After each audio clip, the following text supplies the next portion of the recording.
This is Cerebral Cinema. Movies of the mind.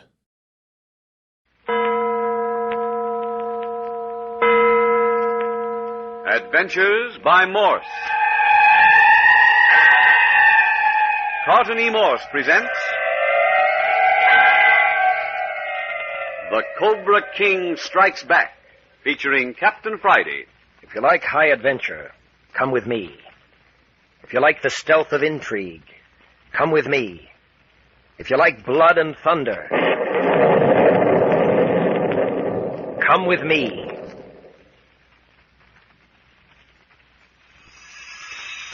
Two groups of people on strangely dissimilar projects have set out from San Francisco for French Indochina.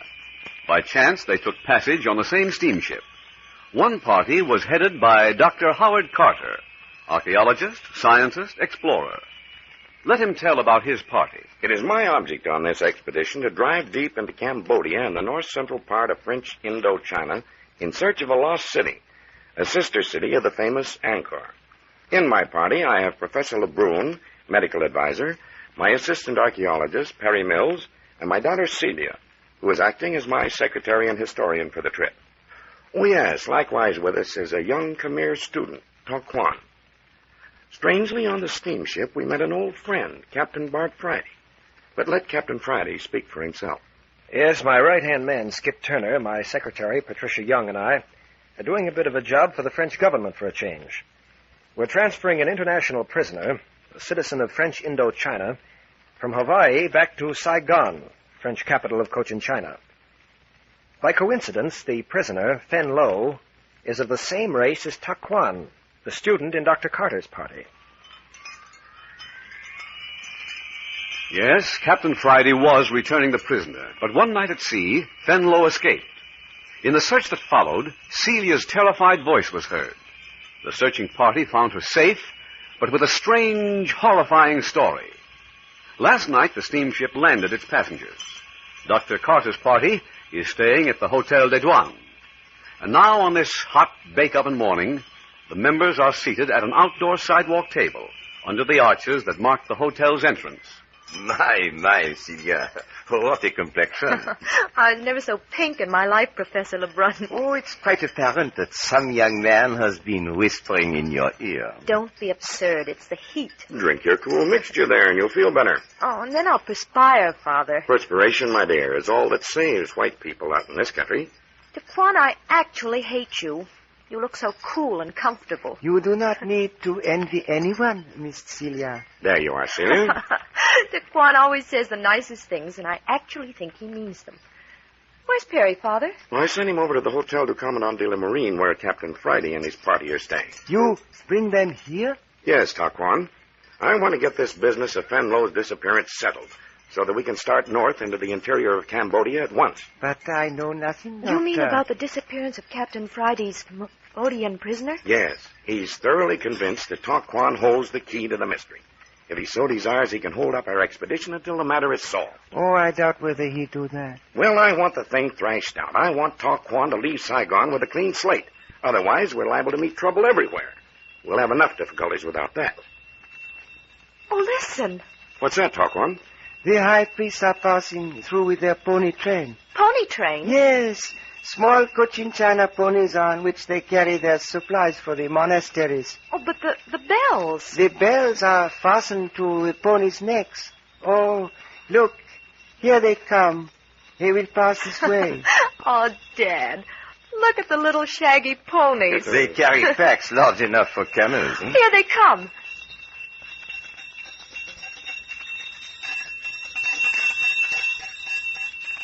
Oh, golly, they were cute.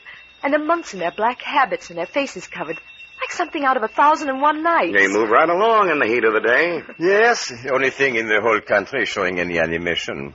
Hardly a creature moving on the streets. Well, here comes Captain Friday's party. Uh-huh. Skip Turner and Patricia. Captain Friday does all right for himself in the way of secretary. Oh, I'm crazy about her.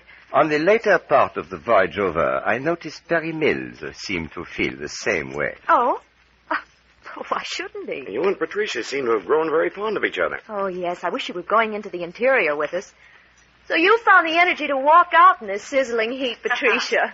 I've got a slave driver for a boss. Where he goes, it's expected I tag along. Morning, Miss Carter. Doctor? Hi, Professor LeBrun. Oh, Skip Turner in pith helmet and white ducks. That's me. Just what the ladies ordered. What about something cool to drink? Oh, definitely. I'd like something with lime or mint in it. Oh, let me get the drinks for the crowd. We have to go to the bar at this hour. Oh, never mind that. Of course, everybody wants something. I'll take Skip along for company. I'm your man. Well, come along. Oh, by the way, Dr. Carter, may I borrow Taquan in about a half hour? Yes, of course. I've got a star sapphire spotted in a shop down the street. I like the stone, but not the price. I thought perhaps Taquan could talk his fellow countryman into being more reasonable. Will you do that for the professor, Taquan? With pleasure. Oh, good. Oh, come along, Skip. We'll get the drinks. Yes, sir. I saw something tall and pink and frothy. I think I'll order a quart of it. And, Captain Friday, I want this matter cleared up once and for all. I intend taking Taquan with me into the interior, so if you have any charges to file against him, will you please discuss them with me here and now and see if we can't come to some understanding. Once a thing gets into the hands of the French government out here, there'll be no end of red tape. No, Dr. Carter, I have no charges to file against Taquan. I know in my own heart that he had something to do with the release of Fenlo, my prisoner. But I have no proof. None whatever. Then you don't intend taking any action that will hold up my expedition? I intend keeping Taquan under observation. Dr. Carter, will you permit me to ask Taquan one question? Why, certainly. It's his privilege to answer or not. Taquan. Yes? Taquan, is Fenlo dead? Miss Celia has told you... Never mind what Miss Celia told me. I'm asking you. Is Fenlo dead? Captain Friday, I cannot answer that. Won't you mean? No, I cannot. Why not? For the same reason you cannot. I do not know. Miss Carter. Yes, Captain Friday? Miss Carter, will you go over your whole story again for me?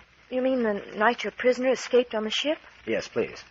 Well, it was stuffy in my cabin, and I wasn't a bit sleepy, so pretty soon I slipped out of my room and down on the lower deck where I'd found a nice little corner out of the breeze and still could be quite close to the rail. Yes, yes. Well, I was in a shadow and awfully comfortable. Anyway, I hadn't been there very long when I must have dropped off to sleep. You know how it is with the throbbing of the engines and the swishing of the water. And then what happened? Well, the next thing I knew, I was wide awake. There was a dark figure standing by the rail, almost in front of me, not 10 feet away. And he was making the most blood-curdling wail. The Khmer death chant. Yes, Dad. Well, he stopped for a moment, and it was very still. Then he began again, and suddenly I saw the blade of his knife in his hand. Just a flash of it in the moonlight as he raised it and struck himself with it. Are you certain he plunged it into himself? Oh, he must have. His knees sagged, and he had to hold himself up. That was when I screamed. Yes. Now, think very carefully. What happened after that? Well, he crawled up on the rail, and then for the first time, I noticed there was something lying on the deck. A duffel bag or something. He pulled it up after him, onto the rail. Was it tied to him? Oh, there was a rope on it, but I couldn't be sure whether it was fastened to him. Did it seem very heavy? Well, it must have been. He had an awful time getting it up. And then both he and the bag plunged over the side. Is that it? Yes, sir. Just as Father and Perry ran down the deck. Here come drinks for everybody. First, Professor LeBrun. We met Perry Mills, and the two of them went down to take another gander at that star sapphire. All right, pick your drink. There's them that likes theirs frosted, and there's them that likes them iced. Oh, Skip, you shouldn't have brought me any more. I haven't finished this one. Keep it. You'll need another and another and another to keep the little red devils away. Here you are, Captain. Oh, which one for me? Why, both of them. A green one and a yellow one. Thanks for nothing. Taquan. Yes? Taquan, would you have any objections in assisting a friend to commit suicide? If it was his will, no. Sure you wouldn't. I know you guys. You wouldn't have any objection to doing the job yourself either if you thought you could get away with it, would you? It would depend most certainly upon the circumstances, Mr. Skip. There's sure a lot of queer setups in this man's country. Have you felt it too, Skip? Felt it? I've seen it. Look out there in the street. All them kids practically as raw as the day they was born. Well, but that doesn't mean that they're peculiar, Skid. That's just the custom. You know, after all, a man suits his character, his customs, and his mannerisms to his environment. Well, that's okay with me. They could do all that and still keep the shirts on, couldn't they? No, seriously, though. There is a strange atmosphere hanging over Saigon. Something secretive, something smoldering. And I'm not just talking about the mysterious East. It isn't the port of Saigon alone, Patricia. It's the whole of Cambodia. A veil of uncertainty, the sense of danger. How exciting. What kind of danger, Dr. Carter? Well, don't you remember me telling you aboard ship how legend has woven a strange story about this land? How it's supposed that hundreds of years ago some strange force visited French Indochina and drove all the inhabitants from the great cities, wiped the cultivated lands of northern Cambodia free of civilization, and then the jungles and luxuriant plant life crept swiftly in and engulfed everything that had been built by man.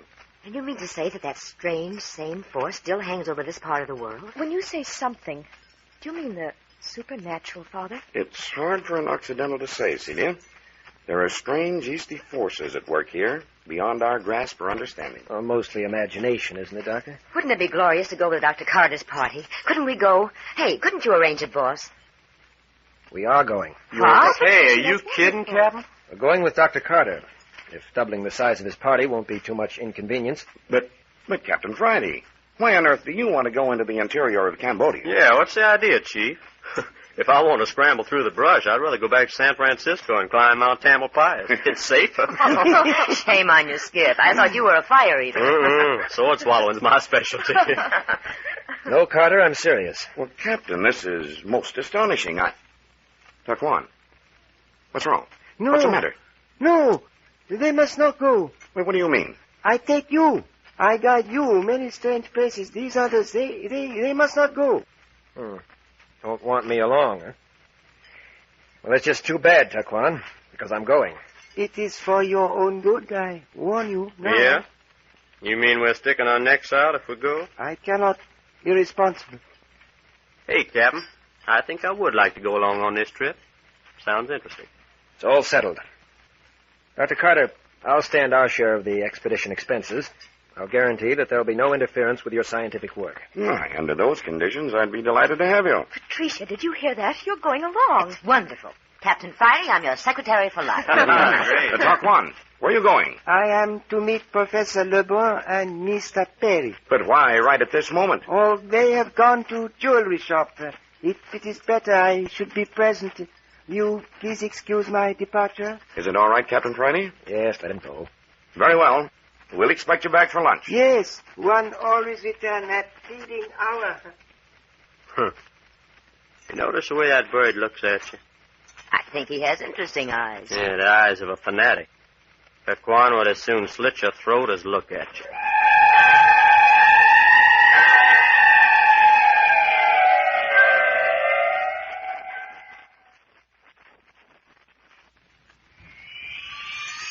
In the courtyard of the typical Saigon hotel on the coast of French Indochina sit Captain Friday, his right-hand man Skip Turner, and the famed archaeologist Dr. Howard Carter. Outside the terrace, the sun is blazing and smoldering. Within the cool shade, Captain Friday is unfolding a plot of intrigue. Dr. Carter, there's something very, very peculiar going on in Cambodia at the present time. You've seen something? Well, to begin with, the French authorities almost went down on their knees to me this morning, begging me to accompany your party. Well, that's strange. Hey, you mean we gotta be armed guard? No. At least I don't think there's danger for your party, Dr. Carter. It's something else. If it was dangerous, they'd simply forbid you to go north. Taquan seemed frightened at the idea of you joining our party, Captain. Yes, I think I know why. I don't believe Fenlo committed suicide on the ship. I think he's reached Cochin China and is hiding out, awaiting an opportunity to connect with Taquan again. Why do you think that, Captain?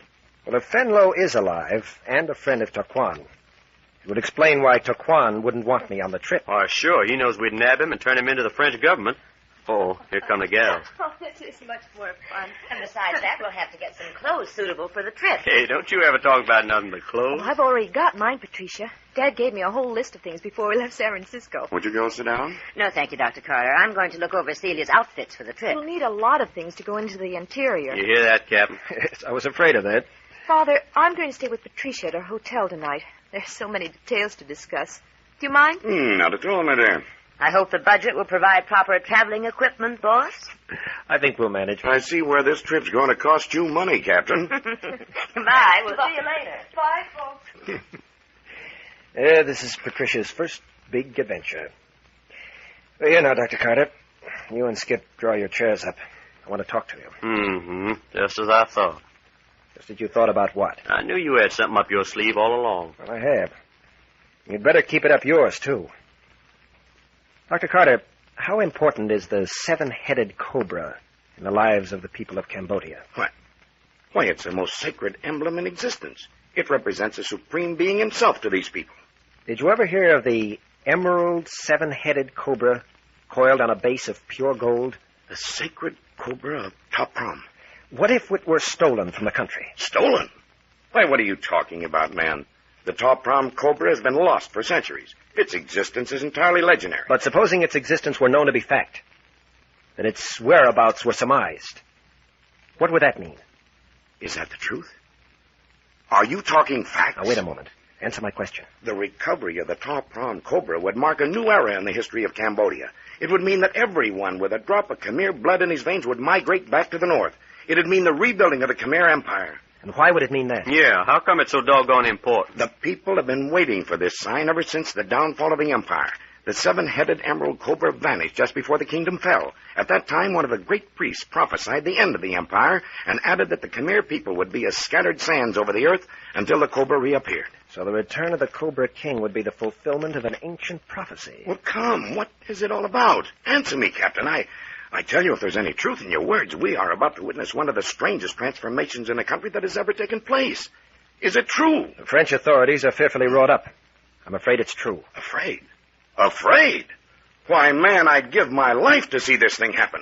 Why, there would sweep up this great valley one seething throng of humanity. It would be one mammoth crusade with men, women, and children turned into a maddening mass of religious frenzy. That's just exactly what the French officials fear. Why, these people would go into this wilderness and turn it into an habitable place overnight. Undoubtedly they'd try.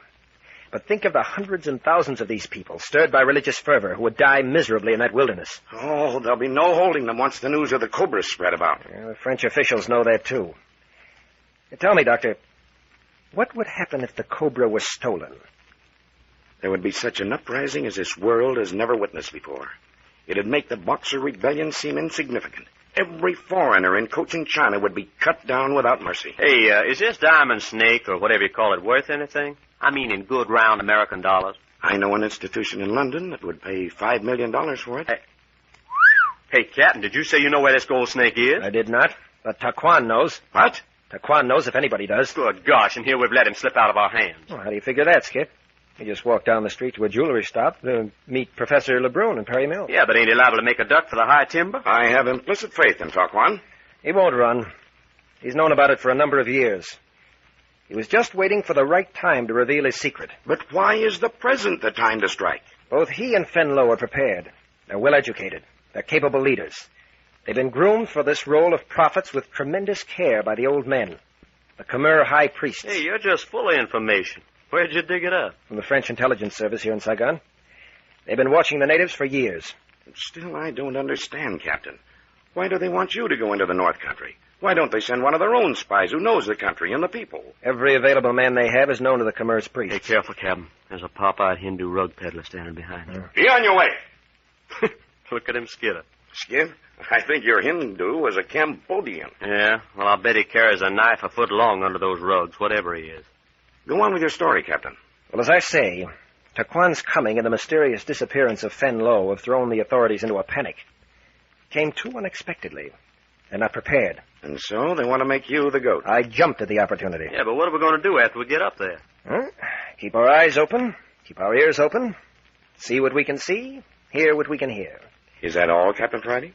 Those were my instructions from the French authorities. Captain Friday, I think I know what you have in mind. If I'm correct in my surmise, I beg you don't do it. I beg you to remain in Saigon. Be careful, Doctor. That little Annamite woman has passed by our table 3 times in the last 10 minutes. Hey, you mean that cute little trick with the black umbrella? Oh, careful, Skip, careful. Hello, here comes Professor LeBrun. Did you get your precious gem, Professor? Yes, we did very well. Oh, Dr. Carter, will you go down to the Ling place, 2 doors the other side of the Continental Hotel terraces? You know the place. Yes, but what's the matter? Where's Taquan? Why didn't he return with you? Taquan is waiting for Dr. Carter. Waiting for me? Then I'd better hurry. Excuse me, gentlemen. I'll take no longer than necessary. Well, what do you know about that? Hey, Captain, what kind of a shenanigan is this? My word, Skip, what is suspicious nature? Yeah, well, I seen you pull some smart ones before. Are you sure you ain't along on this expedition as something besides medical advisor for Dr. Carter? Oh, come, Skip. We are all one big family now. Yeah? Professor Lebrun, just how much of Taquan's history do you know? Only what he has chosen to tell me. Very lucid explanation, Thanks. but not in the least satisfactory. Oh, see here, Captain. Really, now that is most embarrassing. Listen, Professor. There must be something up, or why all this evasiveness? My dear Captain Friday, has it ever occurred to you that personal information given in confidence is information not to be ballyhooed about the town? Good. That answers my question. Most gratifying, I'm sure. Aha. Here comes Taquan himself. But he's alone. Where's Dr. Carter? Hey, things are beginning to move. Taquan, where's the doctor? I have here a message for Professor Lebrun and for Captain Friday. Message? Message from whom? You will read it, sir. Yes, of course.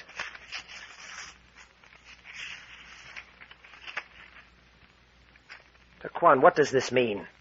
I know not what is in message. Lebrun, do you know anything about this? Not having seen it. Well, read it. Well. It looks like Dr. Carter's in an hurry. Hey, what's the matter? What are you talking about? The message is from Dr. Carter. He says he's leaving immediately from Angkor Wat. The party is to follow at once in charge of Captain Friday and myself. Gone. Dr. Carter's gone? Why? My dear sir, I haven't the slightest idea. Taquan, who'd he go with? The Captain Friday was quite right. Fenlo is not dead.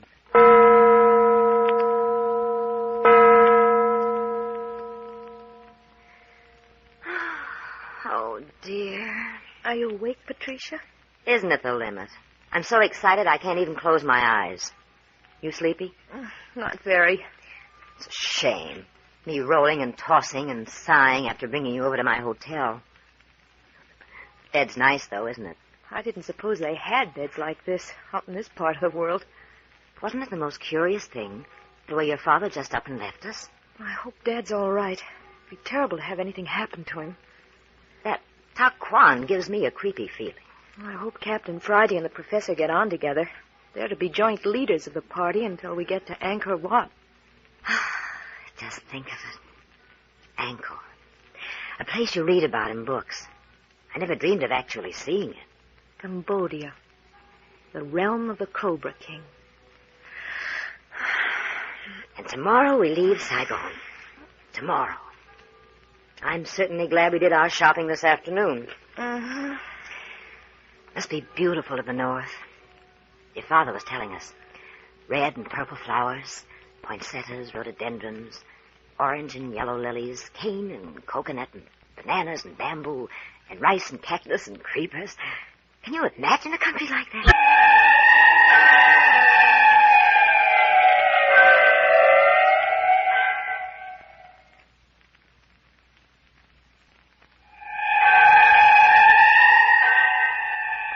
The terror of Cambodia has descended upon the Carter expedition. The Cobra, emblem of the ancient Khmer civilization, has raised its head in defiance against this party of invading Americans. And it wasn't until Captain Friday, his secretary Patricia, and the reckless Skip Turner joined the expedition that trouble began. You have just heard the second chapter of The Cobra King Strikes Back, a new thriller in the series of Adventures by Morse. Next week, you will hear Chapter 3, entitled The Mad King of Angkor, which will take you deeper and deeper into the jungles and into the sinister intrigue of French Indochina.